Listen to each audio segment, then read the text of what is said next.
You wake up. The dream is still there, vivid, complete. You were flying or running from something or talking to someone who's been dead for years. Then you reach for your phone. By the time you've checked the time, half of it is gone. By the time you're brushing your teeth, there's nothing left but a feeling. This happens every single night of your life, and almost nobody stops to ask why.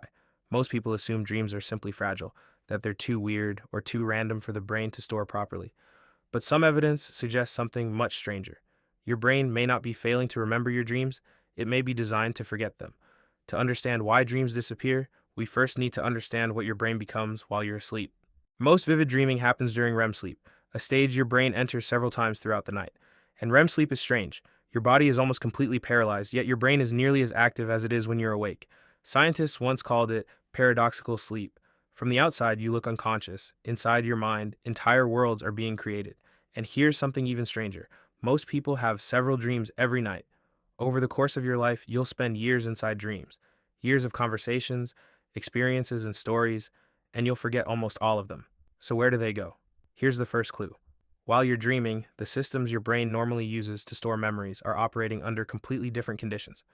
Researchers discovered that during REM sleep, several of the chemicals involved in turning experiences into lasting memories drop to extremely low levels.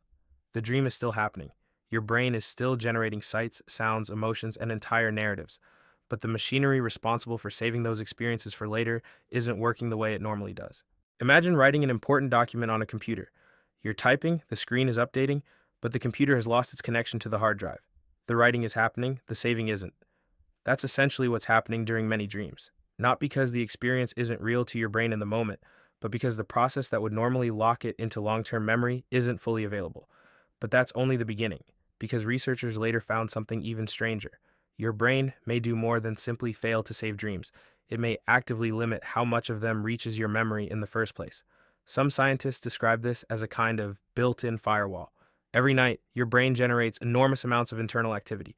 Images, voices, scenarios, entire imaginary worlds. But much of that activity appears to be blocked from crossing into the systems responsible for forming lasting memories. In other words, forgetting dreams might not be a bug, it might be a feature. Which raises an obvious question. Why would your brain build something specifically designed to stop you from remembering? One possible answer lies in what dreams are actually for. Over the past few decades, many researchers have come to view REM sleep as a kind of overnight maintenance period. While you're asleep, your brain processes emotional experiences from the day. It strengthens certain connections, weakens others, organizes information, sorts priorities, and clears out unnecessary activity. Some scientists call part of this process synaptic homeostasis. The basic idea is simple. Your brain spends all day building connections. If it never trimmed or reorganized them, the system would eventually become overloaded. Dreaming may be part of that maintenance process, and if that's true, then dreams may not be messages. They may not be stories. They may not even be meant for you at all. The strange visual experience we call a dream could simply be what it feels like from the inside while your brain performs maintenance on itself.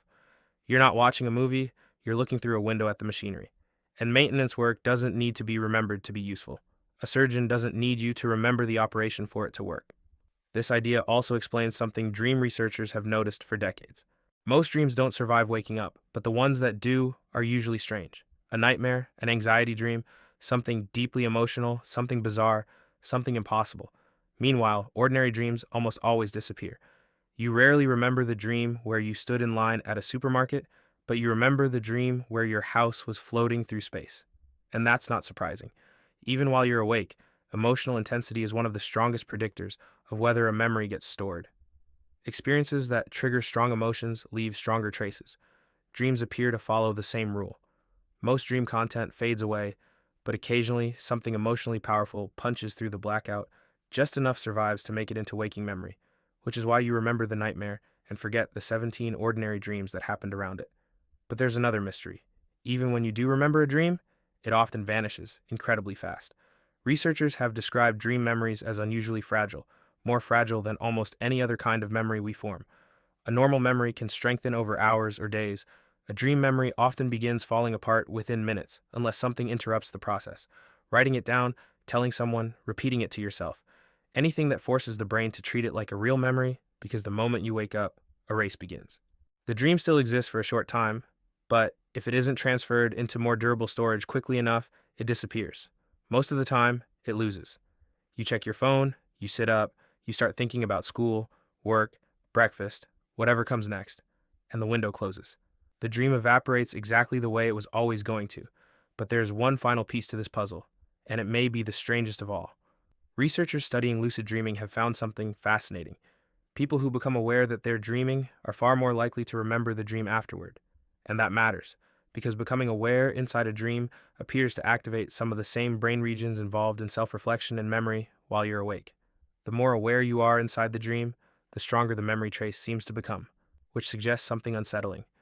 For most dreams, there may be no stable narrator present, no version of you standing outside the experience and recording what happens, just raw experience unfolding moment by moment, generated, experienced, discarded, over and over again throughout the night. And perhaps that's why dreams feel so strange when we remember them.